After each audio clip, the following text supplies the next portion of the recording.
우리 이 시간은 하나님께서 우리에게 주시는 말씀을 함께 나누겠습니다. 오늘 하나님께서 우리에게 주시는 말씀은 야고보서 1장 19절부터 21절까지의 말씀입니다. 우리 한 목소리로 같이 한번 읽어보도록 하겠습니다. 시작. 사랑하는 형제자매 여러분, 여러분은 이것을 알아두십시오.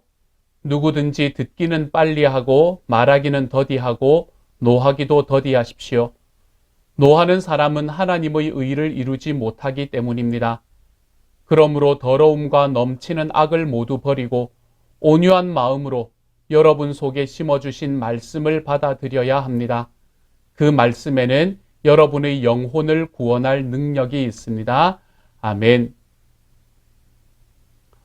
우리가 우리의 삶을 살아가면서 우리가 숨 쉬는 것을 제외하고는 아마도 가장 많이 하는 것이 말하는 것일 것입니다. 그런데 대화를 하다 보면 자주 우리는 잘 못 알아들을 때가 있습니다. 때로는 그렇게 잘못 알아들은 것 때문에 오해가 생겨서 갈등을 겪는 일도 우리는 경험하게 되지요. 그럴 수도 있는 일이지 라고 그냥 치부해버리기에는 의사소통의 문제는 대단히 큰 일입니다. 한번 생각해 보십시오. 만일 의사와 간호사가 수술 중에 서로 말을 잘못 알아듣는다면 어떤 일이 생길까요? 메스를 달라고 했는데 이 수술용 칼이 아니라 요리용 칼을 준다면 어떤 일이 생길까요? 단순히 서로의 말을 잘못 알아들었을 뿐이지만 거기에는 한 사람의 생명이라는 결과가 달려 있기도 합니다. 하나님은 오늘도 우리에게 말씀하고 계십니다. 자, 여러분은 그러면 이러한 하나님의 말씀을 어떻게 듣고 계십니까?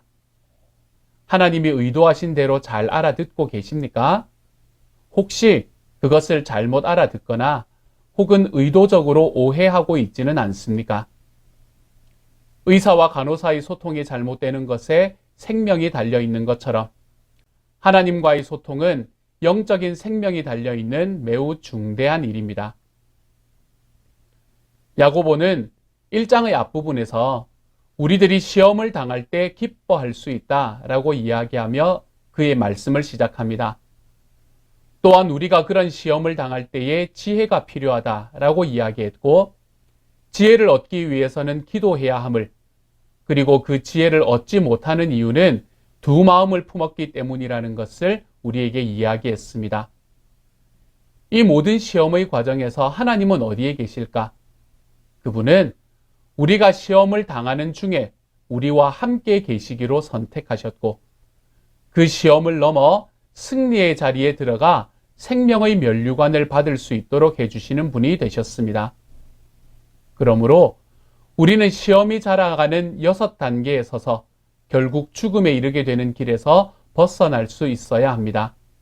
오히려 우리 삶에 필요한 것을 풍성하게 주시는 하나님을 바로 알 필요가 있습니다.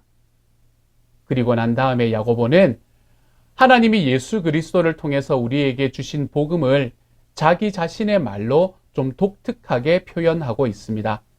그것이 18절의 말씀이지요. 이렇게 이야기합니다. 그는 뜻을 정하셔서 진리의 말씀으로 우리를 낳아주셨습니다. 그리하여 그는 우리를 피조물 가운데 첫 열매가 되게 하셨습니다. 이렇게요. 하나님은 우리로 첫 열매가 되게 하시려고 진리의 말씀으로 우리를 거듭나게 하셨다라고 말하는 것입니다. 바울이 물과 성령으로 거듭나게 하셨다라고 표현했던 이 구원의 복음을 야고보는 진리의 말씀으로 하나님이 우리를 낳아주셨다라고 고백합니다. 표현은 다르지만 의미는 동일합니다. 하나님 앞에 거듭남으로 우리는 하나님의 자녀가 되었고 그로 인해서 거룩한 자로 살게 되었으며 하나님의 말씀에 순종할 수 있게 되었다는 말입니다. 이처럼 자기 자신의 표현으로 복음을 선포한 후에 야고보는 이렇게 다시 태어난 우리가 어떻게 하나님의 자녀답게 살아갈 것인가 라는 것에 대해서 우리에게 말해주고 있습니다. 오늘 우리가 함께 읽은 말씀에서는 말씀을 들으라고 말하고 다음 주에 함께 나눌 22절부터 27절까지의 말씀에서는 말씀을 행하라 라고 이야기합니다. 이것이 하나님 앞에서 거듭난 자로서 우리가 살아가야 하는 삶의 방식이 되는 것이지요. 자, 그러면 오늘의 말씀을 조금 자세히 한번 살펴보도록 하십시다. 19절에서 야고보는 먼저 사랑하는 형제 자매 여러분이라고 부르면서 자기가 새로운 주제를 말하기 시작한다라는 것을 보여줍니다. 진리의 말씀으로 다시 태어나서 거듭나서 하나님의 자녀가 된 그리스도인에게 거기서 더 한 걸음 나아갈 곳이 있다고 이야기하고 있는 것이지요. 거기가 어딘가요? 19절의 뒷부분의 말씀입니다. 우리 같이 함께 한번 읽어보도록 하겠습니다. 시작! 누구든지 듣기는 빨리 하고 말하기는 더디하고 노하기도 더디하십시오. 아멘. 이것은 당시에 많은 사람들이 알고 있었던 일반적인 교훈인 것 같습니다. 구약에 나오는 지혜서에서는 이 주제에 대한 많은 교훈들이 있습니다. 그중 제가 몇 가지만 좀 읽어드리지요. 아는 것이 많은 사람은 말을 삼가고 슬기로운 사람은 정신이 냉철하다. 어리석은 사람도 조용하면 지혜로워 보이고 입술을 다물고 있으면 슬기로워 보인다. 잠언 17장 27절부터 28절 말씀. 좀처럼 성을 내지 않는 사람은 매우 명철한 사람이지만 성미가 급한 사람은 어리석음만을 드러낸다. 잠언 14장 29절 말씀. 급하게 화내지 말아라. 분노는 어리석은 사람의 품에 머무는 것이다. 전도서 7장 9절의 말씀. 어떤가요? 오늘 야고보서가 말하고 있는 내용과 크게 차이가 없는 이야기들이죠. 이처럼 말하고 듣는 일은 우리가 그리스도인으로서 살아가기 위해서 매우 중요한 부분이 됩니다. 우리 이것을 한 가지씩 살펴보도록 하십시다. 먼저 오늘의 말씀은 듣기는 빨리 하라 라고 이야기합니다. 듣기는 빨리 하라 라는 것은 말의 속도를 이야기하는 것이 아닙니다. 이것은 듣는 사람의 태도에 관한 이야기입니다. 우선 우리는 하나님의 말씀을 듣는 일에 좀 민첩할 줄 알아야 합니다. 민첩하다는 말은 문자적으로는 즉시 한다는 것을 말합니다. 지체함이 없다는 이야기이지요. 듣는다는 것은 단순히 귀로 듣기만 하는 것이 아니라 들은 후에 순종을 포함하고 있다는 의미입니다. 그래서 하나님의 말씀을 듣는 일에 있어서 지체함이 없다라는 것은 하나님의 말씀을 들은 후에 그의 순종이 즉각적이고 온전하고 부족함이 없다라는 뜻을 가지고 있는 것입니다. 이처럼 듣기를 빨리하여 즉각적인 순종을 우리에게 보여준 사람의 대표적인 예는 아브라함입니다. 하나님은 어느 날 밤에 아브라함에게 나타나셔서 그 꿈에 이와 같은 청천벽력 같은 명령을 하십니다. 너의 아들, 내가 사랑하는 외아들 이삭을 데리고 모리아 땅으로 가거라. 내가 너에게 일러주는 산에서 그를 번제물로 바쳐라. 이 말씀을 들은 아브라함은 듣기를 빨리 합니다. 그는 다음 날 아침에 일찍이 일어나서 이삭을 데리고 하나님께서 그에게 지시하는 곳으로 갑니다. 주님의 말씀에 대한 즉각적인 순종이 있었던 것이지요. 생각하고 고민하면 순종하기 어려울까 해서 그는 자기 아내 사라에게 알리지도 않고 주님의 말씀에 즉각적으로 순종하고 있습니다. 주님의 말씀 듣기를 빨리 한다는 것은 이와 같은 것입니다. 듣고 그 말씀대로 즉각 순종해 보는 삶 말입니다. 언제 우리가 즉각적으로 움직일까요? 우리는 무언가를 원하는 마음이 있을 때 그것을 빨리 하고 싶어 합니다. 그러므로 주님은 우리 삶에 풍성하게 채워주시는 분이시라는 것을 믿고 그분의 말씀에 귀를 기울이며 순종하는 이 일을 원하고 갈급하고 갈망하며 살아가라 라는 이야기가 듣기를 빨리 하라 라는 말의 의미이지요. 사랑하는 여러분, 예수님을 믿은 사람은 그 심령에 하나님의 말씀이 심긴 사람입니다. 마치 씨앗이 흙 위에 떨어진 것처럼 떨어져서 그 속으로 뿌리를 내리기 시작한 사람입니다. 거기에 영적인 생명이 자라기 시작합니다. 그리고 그 말씀의 생명이 자라기 시작하면 가장 먼저 바뀌는 것이 있습니다. 그것이 바로 말입니다. 주님의 말씀은 우리의 말을 바꿉니다. 말을 듣는 것과 말을 하는 습관을 바꿉니다. 거듭난 그리스도인은 그의 심령에서 울려나오는 하나님의 말씀, 기록되었고 또한 선포되는 이 하나님의 말씀에 귀를 기울이기 시작합니다. 그래서 빨리 듣는다는 것은 하나님의 말씀을 갈급함으로 듣고 순종하는 일에 빠르다는 뜻입니다. 죄를 짓는 일에 빠르고 헛된 소리, 더러운 소리, 격동하는 소리, 탐욕과 분을 자극하는 소리 같은 것에 빨랐던 내가 그런 소리에는 이제 미련할 만큼 반응이 늦어지고 대신에 하나님의 깨끗하고 지혜로우신 말씀에는 점점 더 빨리 반응한다는 이야기입니다. 듣기를 빨리 하라고 했습니다. 그러므로 누가 나를 비판할 때에도 아무리 그것이 황당하고 변명하고 싶어지더라도 우리가 그렇게 반응하기 전에 일단 하나님 앞에 가져가는 삶도 필요합니다. 그리고 그 안에도 내가 정말 고쳐야 할 지적들이 있는지 정직하게 살펴볼 줄도 알아야 합니다. 만약에 있으면 겸허하게 인정하고 하나님 앞에 바로 잡으십시오. 그분 앞에서 다 드러내어 놓고 생각해 보아도 그것이 근거 없는 비난이라면 개의치 말고 의연히 가던 길을 걸어가십시오. 그렇지만 우리들의 삶에서 듣기를 빨리 한다라는 것은 아무 것이나 쉽게 믿는다라는 것을 말하는 것은 아닙니다. 잠언에서는 많이 듣지만 분별력이 없는 사람을 단순한 사람이라고 이야기합니다. 요즘 우리가 쉽게 쓰는 말로 말하면 귀가 얇은 사람이라는 말이지요. 들을 말을 듣지 않고 아무 것이나 듣고 아무 것에나 흔들립니다. 이런 사람들은 하나님 앞에, 사람들 앞에 어린 사람들입니다. 우리의 삶은 유한합니다. 그렇기 때문에 이런저런 이야기에 귀를 기울이고 그것에 두려워하며 살아갈 시간이 없습니다. 순결하고 진실하며 의와 생명이 가득한 말씀을 듣고 깨닫기에도 우리의 시간은 부족합니다. 그러므로 무엇보다 우리 주님의 말씀을 듣는 일을 빨리 하시는 하나님의 사람들이 되시기를 소망합니다.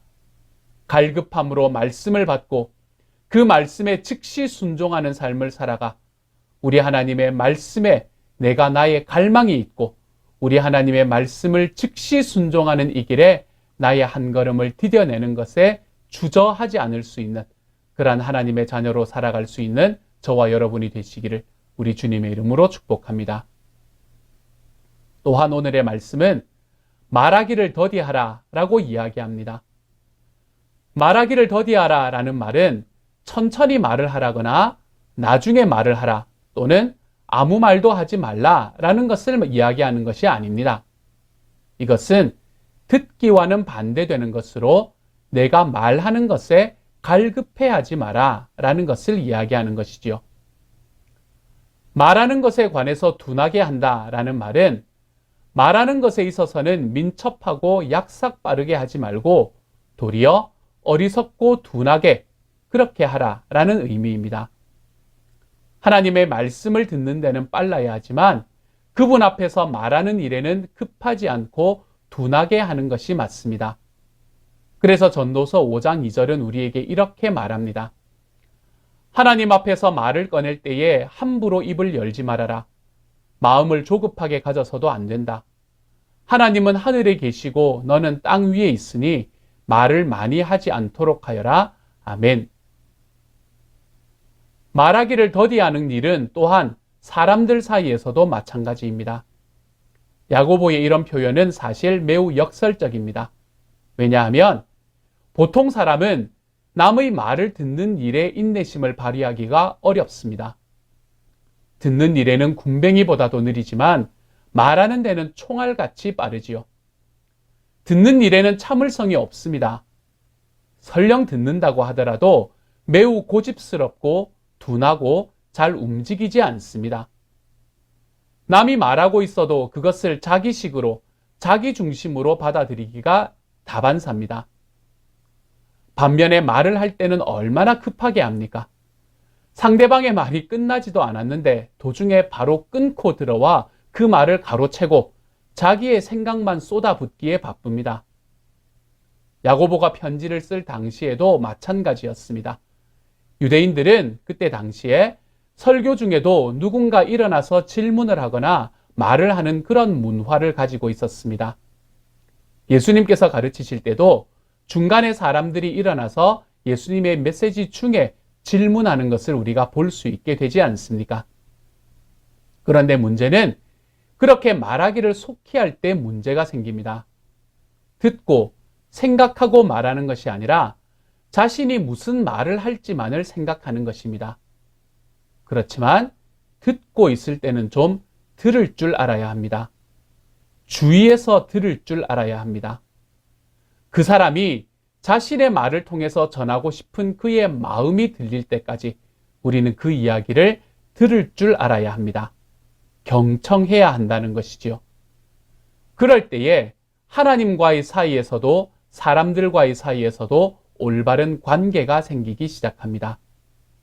그러므로 사랑하는 여러분, 말하기를 더디하십시오. 말하는 데 대한 갈망을 접으십시오. 참된 말은 반드시 사랑 가운데서 할 수 있도록 그렇게 우리의 삶을 만들어 가십시오. 우리들의 삶에서 주님의 이야기이건 내 주변의 사람들의 이야기이건 나의 말을 하는 것에 대한 갈망을 접고 그 이야기를 경청하여 그의 마음을 듣는 일에 우리의 마음에 갈망을 가져보는 저와 여러분이 되시기를 소망합니다. 세 번째로 오늘의 말씀은 노하기도 더디하십시오 라고 이야기합니다. 여기서 노한다 라는 것은 무엇을 의미하는 것일까요? 우리 삶에는 화를 순간적으로 폭발시키는 사람이 있는가 하면 어떤 사람은 화를 차곡차곡 쌓아두는 사람들이 있습니다. 그런데 그것도 화입니다. 그런데 여기서 야고보가 사용한 노함이라는 단어는 천천히 지속되는 적대감이라는 뜻에 가깝습니다. 그런 식의 분노는 자기 방어 체계와 관계가 있습니다. 이것은 외부의 공격에서 나를 보호하려는 마음입니다. 그리고 외부에서 공격이 들어온다라고 생각하면 그 순간 나의 적대심과 분노를 표출하게 되는 것입니다. 적대적인 태도를 가지고 있고 자신을 방어하는 데 갈급해하고 있으면 다른 사람들의 말을 들을 수가 없습니다. 원하는 것만을 듣고 싶은 말만 듣게 됩니다. 이와 같은 사람의 특징은 쉽게 흥분하고 쉽게 분노하여 쉽게 범죄하는 것입니다. 부드러운 대답은 분노를 가라앉히지만 거친 말은 화를 돋운다 라는 이 잠언 15장 1절의 말씀은 실제로도 그렇습니다. 말이 급하고 격하면 분노를 자극합니다. 상대방의 노를 자극할 뿐 아니라 자신의 분도 격하게 만듭니다. 그러면 관계가 깨어지게 되지요. 다툼과 시기와 분쟁이 일어나고 그로 인해서 공동체가 파괴됩니다. 그래서 말의 문제는 자주 화평과 의를 이루는 문제와 직결됩니다. 그러므로 하나님의 말씀이든 다른 사람의 말이든 듣는 일에는 매우 더디고 둔하며 동시에 자기의 속에 있는 것을 쏟아내는 말을 하기에는 빠르고 민첩한 것은 그만큼 하나님의 선한 뜻과 그분의 의를 이루어 드리지 못하며 또한 공동체를 파괴할 가능성이 높습니다. 이것은 어떤 인간관계나 어떤 공동체에서든 마찬가지입니다. 사람이 어떤 잘못된 정욕이나 탐욕에 눈이 멀어버리면 그는 점점 조급하고 사나운 태도를 보이는 경우가 많아집니다. 쉽게 분을 드러내는 이유, 거기에는 여러 가지가 있을 수 있지만 우선적으로 그 이유는 교만 때문이라고 할 수 있습니다. 그런 교만은 그가 자신을 근거로 해서 자신의 방법대로 자신의 목적으로 모든 것을 추구하고 있을 때 생겨나는 것입니다. 그 길에 걸리는 무엇이든 그것을 참지 못하게 되는 것이지요. 자신의 이기적인 욕망, 이기적이고 탐욕스러운 태도에는 지극히 관대하면서 다른 사람의 잘못에는 조그마한 것에도 참을 수 없는 분노를 드러냅니다. 그러나 그 깊은 곳에는 사실 자신의 죄에 대한 해결되지 않은 죄책감과 하나님의 의를 이루지 못하는 불순종에 대한 불안, 그리고 심판에 대한 두려움이 숨어 있습니다. 그것이 다른 사람에 대한 도가 지나친 격분으로 드러나게 되는 것이지요. 그런데 소위 신앙인이라고 말하는 사람들은 여기에서 한 걸음 더 나아갑니다. 그들은 자신의 분노를 통해 하나님의 의를 드러낼 수 있다고 생각합니다. 자신이 화를 낼 때에는 그만한 이유가 있다고 생각한다는 말입니다. 그렇지만 야고보는 노하는 사람은 하나님의 의를 이루지 못한다 라고 단언하고 있습니다. 기억하십시오. 나의 분노는 하나님의 의와 아무런 관계가 없습니다. 그런 분노로 하나님께서 원하시는 일을 순종하며 살아갈 수도 없습니다. 그러므로 노하기를 더디한다 라는 말은 하나님의 말씀을 또한 내 주변에 있는 사람들을 용납하면서 듣는 것을 의미하는 것이죠. 이처럼 19절과 20절의 말씀에서 야고보는 듣기는 빨리 하고 말하기는 더디하며 노하기도 더디하라 라고 말씀했습니다. 이것은 일반적인 원리로서 갈급해하면서 듣고 주의하고 경청하여 들으며 용납하면서 들으라 라는 이야기입니다. 그리고 난 다음에 21절의 말씀에서 그는 위에서 이야기한 이 일반적인 원리들을 하나님의 말씀을 듣는 데에 적용하고 있습니다. 21절은 이렇게 말합니다. 함께 한번 읽어보지요. 시작. 그러므로 더러움과 넘치는 악을 모두 버리고 온유한 마음으로 여러분 속에 심어주신 말씀을 받아들여야 합니다. 그 말씀에는 여러분의 영혼을 구원할 능력이 있습니다. 아멘. 여기에서는 버리라 라는 명령과 받아들여라 라는 명령, 이 두 가지가 등장합니다. 하나는 버리고 하나는 받아들여야 합니다. 우리가 버릴 것은 더러움과 넘치는 악입니다. 이것은 비유적인 표현인데요. 더러움은 마치 더러운 옷과 같은 상태를 말합니다. 우리를 죄악되게 만들어 더럽게 하는 것들을 이야기하지요. 악은 언제나 우리에게 불필요한 것이지만 우리는 그것을 늘 넘치게 풍성하게 가지고 있습니다. 오늘의 말씀은 그러한 것들을 좀 버리라 라고 이야기하고 있는 것입니다. 하나님의 말씀을 듣기에 앞서서 우리에게 가득 찬 죄를 좀 버려라 라고 말하는 것은 대단히 의미가 있는 말씀입니다. 앞에서 우리는 하나님과 악이 어떤 관계인지를 보았습니다. 하나님은 악과 전혀 관계가 없는 분이십니다. 하나님이 계신 곳에는 전혀 죄가 거할 수가 없습니다. 그런 하나님의 말씀을 들으려면 이 죄의 문제를 해결할 수 있어야 합니다. 하나님께서는 광야의 길을 시작하는 이스라엘 백성과 함께 있기로 결단하셨습니다. 그래서 그분이 거하실 장소를 만든 것이 바로 성막이지요. 성막에 거룩하고 완전하신 하나님이 자리 잡고 앉으시니 거기에는 문제가 생기기 시작했습니다. 그것이 무엇이었나 하면 죄가 있는 사람과 완전한 의로움이신 하나님이 함께 살 수가 없다는 문제였습니다. 그러므로 그들은 함께 동거할 방법이 필요했습니다. 그래서 레위기가 필요한 것이었지요.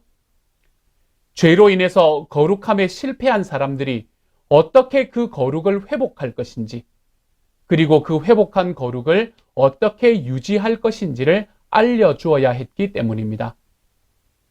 그래서 그들은 희생 제물을 통해서 하나님과 함께 살아가기 위한 구별됨을 회복할 수 있었습니다. 그리고 정결함의 법과 성결함의 법을 지킴으로 그것을 유지할 수 있었지요. 우리도 지금 완전한 의로우신 하나님과 함께 살아가고 있습니다. 그렇지만 우리도 여전히 죄 가운데 살아가고 있죠. 그래서 사실 우리는 하나님과 함께 살아갈 수가 없는 존재입니다. 그런데 이것을 해결하기 위해서 예수님께서 오셨습니다. 그분은 십자가를 지심으로 우리의 죄를 깨끗하게 해주셨습니다. 여기에 나아갈 때 우리에게 필요한 것이 한 가지가 있습니다. 그것이 회개입니다. 우리는 매일을 완벽하게 살면서 하나님께 나아갈 수가 없습니다. 우리는 완전히 하나님과 같은 존재가 될 수 없습니다. 그러므로 실패하고 순종하지 못한 부분에 대해 주님께 회개하며 살아가는 것입니다. 그것이 오늘의 말씀이 이야기하는 모든 더러움과 넘치는 악을 모두 버리는 일입니다. 주님이 잘못됐다고 지적하시면 인정하고 회개하고 하나님 앞으로 다시 한 걸음을 디뎌내 보는 삶. 사랑하는 여러분, 저는 저와 여러분이 이 길로 좀 걸어가 볼 수 있는 하나님의 사람들이 되어 우리 하나님의 말씀이 우리들의 삶에 들어올 때에 내 삶의 죄의 문제는 이미 내 삶에 들어오신 예수 그리스도 안에서 해결되었다. 이것을 우리들의 삶의 기쁨으로 간직하고 고백하며 걸어가는 하나님의 사람들이 되어 가시기를 소망합니다. 또한 21절의 말씀은 우리에게 우리는 온유함으로 말씀을 받아야 한다라고 이야기합니다. 우리는 우리 안에 심겨진 우리 영혼을 구원할 능력이 있는 하나님의 말씀을 온유함으로 받아야 합니다. 하나님은 진리의 말씀으로 우리를 낳으셨습니다. 그러므로 그분의 말씀이 우리 안에 있습니다. 그렇다면 우리가 이미 가지고 있는 이 말씀을 왜 또 가져야 된다라고 이야기하는 것일까요? 우리는 이 말씀으로 구원을 받았습니다. 그렇지만 성경은 우리가 구원을 받았다라고 이야기하기도 하지만 또한 구원을 이루라라고 말하기도 합니다. 이미 받은 구원을 과거의 구원, 칭의의 구원이라고 이야기한다면 우리가 지금 이루어 가야 되는 구원은 현재의 구원, 즉 성화의 구원이라고 말할 수 있습니다. 성화라는 것은 주님을 닮아간다는 이야기입니다. 하나님은 말씀으로 우리를 구원하시고 여전히 말씀으로 지금도 우리를 구원하고 계십니다. 우리는 그러므로 다시 태어나기 위해 말씀이 필요했습니다. 그리고 이제는 거룩하게 살기 위해 또한 말씀이 필요합니다. 온유함은 다시 말하면 겸손이라는 이야기입니다. 겸손은 하나님 앞에서 자기의 위치를 제대로 아는 것, 이것이 바로 겸손입니다. 곧 온유함이란 하나님이 어떤 분이신지 생각할 때 나타나는 자세입니다. 하나님은 이 세상의 창조주이시고 모든 것의 주관자이시며 우리의 구원자가 되십니다. 그 하나님이 우리에게 말씀하십니다. 그러므로 그때에 우리는 그분이 무슨 말씀을 하시든지 받을 준비, 그 말씀으로 인해 자신을 바꿀 준비를 할 줄 알아야 합니다. 갈급함과 주의 깊음으로, 그리고 용납하면서 듣는 것은 한마디로 말하면 온유한 마음으로 듣는 것입니다. 자, 그렇다면 so what? 이제 그러면 우리가 어떻게 살아가야 한다라고 이야기하는 것일까요? 먼저 첫 번째로 갈급함으로 하나님의 말씀을 들으십시오. 시편 전체에서 가장 긴 장이자 말씀 시편으로 잘 알려져 있는 시편 119편에는 이러한 자세가 너무나 잘 드러나 있습니다. 몇 군데를 제가 한번 읽어보겠습니다. 내 영혼이 주님의 율례들을 늘 사모하다가 쇠약해졌습니다. 20절. 내가 주님의 계명들이 가리키는 길을 걷게 하여 주십시오. 내가 기쁨을 누릴 길은 이 길뿐입니다. 35절. 내 영혼이 지치도록 주님의 구원을 사모하며 내 희망을 모두 주님의 말씀에 걸어두었습니다. 81절. 내가 주님의 법을 얼마나 사랑하는지 온종일 그것만을 깊이 생각합니다. 97절. 내가 주님의 계명을 사모함으로 입을 벌리고 헐떡입니다. 131절. 주님의 말씀을 갈망하여 날이 밝기도 전에 일어나서 울부짖으며 주님의 말씀 묵상하다가 뜬 눈으로 밤을 지새웁니다. 147절과 148절 말씀. 사랑하는 여러분, 여러분 안에는 이 시편 기자가 이야기한 이러한 갈급함이 있습니까? 저는 이번에 구약 읽기를 시작하면서 참 많이 놀랬었습니다. 처음에 성경을 같이 읽자고 이야기할 때에는 아마 한 10명에서 20명 정도가 같이 하시지 않을까라고 생각했습니다. 그 정도만 되어도 첫 시작으로서는 꽤나 괜찮을 것이다 라고 생각했지요. 그런데 지금 함께 구약 성경을 읽고 계시는 분들이 50명이 넘습니다. 이 코비드-19의 기간을 겪으면서 우리 안에 주님의 말씀에 대한 갈급함이 생겨난 것을 보게 되었던 순간이었습니다. 베드로는 갓난아이처럼 말씀을 사모하라 라고 이야기합니다. 갓난아이가 할 수 있는 것은 오직 젖을 요구하는 것뿐이지요. 우리 삶에서 주님의 말씀을 듣기를 빨리 하는 이 갈망이 저와 여러분의 삶에 계속해서 부어지기를 기도하십시오. 그래서 주님의 말씀을 갈급한 마음으로 빨리 듣고 즉시 순종하는 삶으로 걸어갈 수 있기를 위해서 기도하며 살아가는 저와 여러분이 되어가시기를 소망합니다.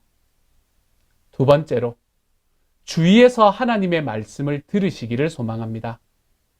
경청하십시오, 여러분. 우리는 말하기를 좋아합니다. 그러나 하나님의 말씀을 들을 때는 듣는 자가 되어야지 말하는 자가 되어서는 곤란합니다. 내가 자꾸 하나님의 말씀을 해석하고 제한해서는 안 됩니다. 내가 말하기 시작하면 하나님의 말씀이 들리지를 않습니다. 내가 말하고 있으면서 하나님의 말씀을 듣고 있다고 착각할 수도 있습니다. 우리가 성경을 읽을 때 이런 태도를 지닌다면 우리는 말씀의 맛을 잃어버리게 됩니다. 말씀이 계속해서 똑같은 말만 하고 있다고 생각할지도 모릅니다. 그렇지만 여러분이 생각보다 하나님의 말씀은 더 많은 말들과 더욱 구체적인 말들을 하고 있습니다. 그 하나님의 말씀의 주의를 집중하여 들어보십시오. 그럴 때에 내 목소리라는 소음에서 자유로워진 주님의 구체적이고 실제적인 말씀을 들을 수 있게 될 것입니다. 세 번째로, 하나님의 말씀을 용납하면서 들으십시오. 하나님의 말씀은 살아있고 힘이 있어서 어떤 양날칼보다도 더 날카롭습니다. 그래서 사람 속을 꿰뚫어 혼과 영을 갈라내고 관절과 골수를 갈라놓기까지 하며 마음에 품은 생각과 의도를 밝혀냅니다. 모든 성경은 하나님의 영감으로 된 것으로서 교훈과 책망과 바르게 함과 의로 교육하기에 유익합니다. 성경은 하나님의 사람을 유능하게 하고 그에게 온갖 선한 일을 할 수 있게 하는 것입니다. 아멘. 살아있고 활력 있는 하나님의 말씀이 우리를 교훈하며 책망하고 바로잡습니다. 그러나 우리는 이러한 하나님의 말씀을 들으며 화를 내기도 합니다. 나를 방어하려는 사람으로서 말씀이 나를 찔러 쪼갤 때 그것을 방어하고자 하는 일이지요. 그래서 화를 내고 그것에 적대심을 갖게 됩니다. 하나님의 말씀을 들을 때에 그런 태도로 듣지 않기를 소망합니다. 하나님께서 말씀으로 나를 책망하실 때 그것을 쳐내려고 하지 마시고 그것을 받아들이시기를 소망합니다. 하나님 앞에서 내가 어떤 사람인지를 알고 그 하나님의 말씀을 내 마음으로 용납하면서 들으실 수 있기를 소망합니다.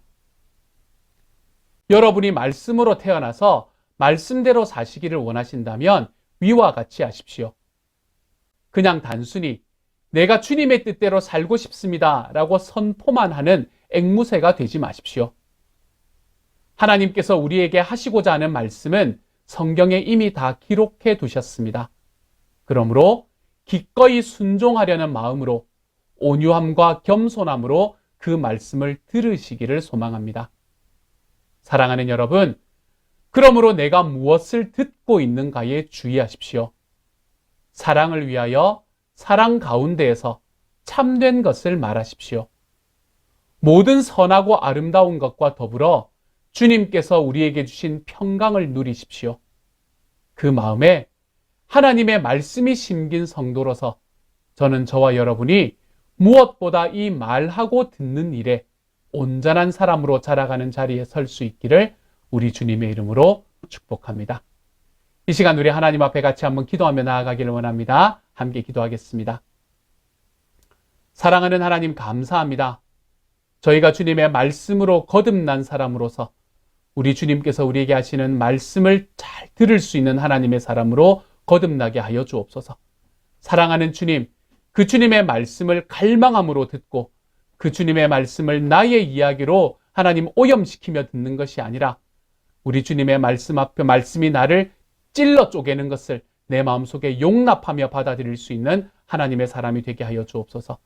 그래서 주님께서 나에게 주시는 말씀 앞으로 나아갈 때에도 나와 함께 있는 우리 형제 자매들에게 나아갈 때에도 사랑하는 주님, 사랑 안에서 사랑으로 말하며 그 사랑 안에 거하며 살아가는 하나님의 사람들이 다 될 수 있도록 주께서 도우시고 인도하여 주시기를 소망합니다.